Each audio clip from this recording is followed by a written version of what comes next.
Saludo cordial a todos los oyentes de Radio Calidad de Vida. Hoy, la reflexión del día. ¿Qué quieres que yo haga?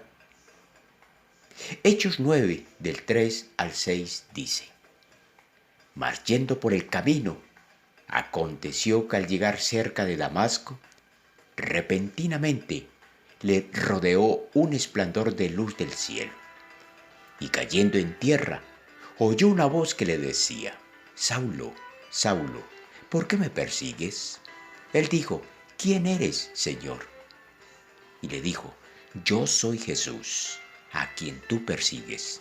Dura cosa te es dar coces contra el aguijón. Él, temblando y temeroso, dijo: Señor, ¿qué quieres que yo haga?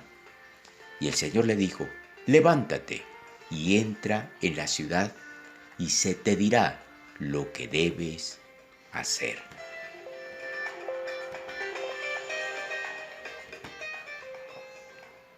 La historia de un hombre perseguidor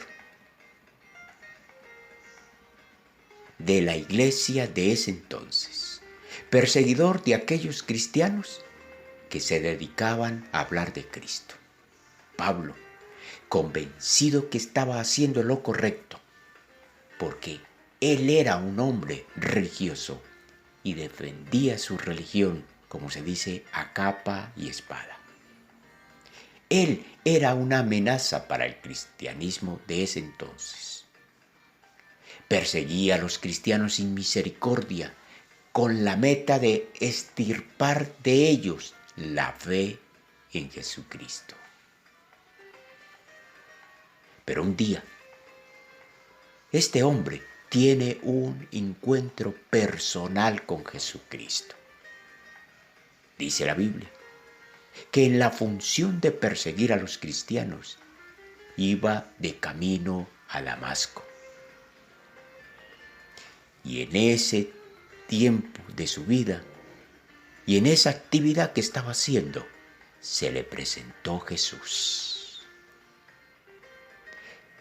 Pablo allí tiene su primera experiencia con Jesús. Él no le conocía. Había oído hablar de él, pero no conocía personalmente a Jesucristo. Allí tuvo ese encuentro. Y cuando él se encuentra de manera personal con Cristo, le pregunta: ¿qué quieres que yo haga? Mientras el hombre esté haciendo lo que cree y cree que lo que está haciendo es correcto, hasta que no tenga un encuentro personal con Jesucristo, nunca cambiará su manera de pensar. Pablo había escuchado de Jesús, de boca de los discípulos, pero no había tenido ese encuentro personal. Cuando él cambió su mentalidad, fue cuando se encontró de manera personal. Quizás usted sea uno de esas personas que no han tenido un encuentro personal con Jesucristo. Quizás lo ha aceptado en su corazón. Quizás ha sido indiferente a él, pero no ha tenido ese encuentro cara a cara con Jesucristo. El día que Pablo se encontró directamente con él, le preguntó: ¿qué quieres que haga? Y desde ese instante, Pablo dejó de perseguir a los cristianos de ese entonces para convertirse en un anunciador del mensaje de la gracia de Jesucristo. Solo porque se encontró con Él cara a cara. Quizás usted sea el cristiano que necesita tener un encuentro personal. Repito, a lo mejor usted ya recibió a Cristo en su corazón, pero seguramente todavía está haciendo lo que usted cree que es correcto. Se está dejando guiar por lo que usted cree y piensa, porque el Dios que usted conoce es un Dios lejano. El Dios que solamente le conoce porque ha escuchado hablar de Él. O quizás usted sea la persona que ignore completamente al Dios de los cielos y sea un perseguidor más, hablando mal de la palabra de Dios, hablando mal de aquellos que se dedican a enseñar y a predicar el Evangelio. Usted necesita tener un encuentro personal con Jesucristo. Cuando Pablo se encontró cara a cara con Jesús, su vida cambió. Su manera de pensar cambió. Y comenzó a vivir exclusivamente para Jesucristo. Recuerde lo que dijo el apóstol Pablo.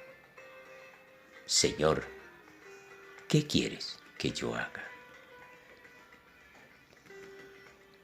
¿No será que usted necesita tener un encuentro personal con Él? Para que igualmente le diga, Señor, ¿qué quieres que yo haga? Y así someta su voluntad a la voluntad de Dios. Y se convierta en un hombre y una mujer que anuncie las verdades de Dios. Quiero invitarle y quiero hacerle esta pregunta. ¿Puede Dios contar con usted? Hoy usted puede decidir y decirle, Señor, ¿qué quieres que yo haga? Pero primero, procura tener un encuentro personal con Él, usted y Él, a través de la oración personal, a través del estudio de la Biblia y el trato con Él. Muchos quieren que otros vivan al Dios de los cielos por ellos y no están haciendo nada, ni están procurando por vivir de manera personal a ese Dios vivo, grande y poderoso. Piense y medite. Hoy usted quiere decirle a Dios, ¿qué quieres que yo haga? Quiero dejar de hacer mi voluntad para hacer la tuya. Y entonces tu vida será otra. Tu vida cambiará y vivirás una aventura nueva con el Dios de los cielos. Que Dios te bendiga rica y abundantemente.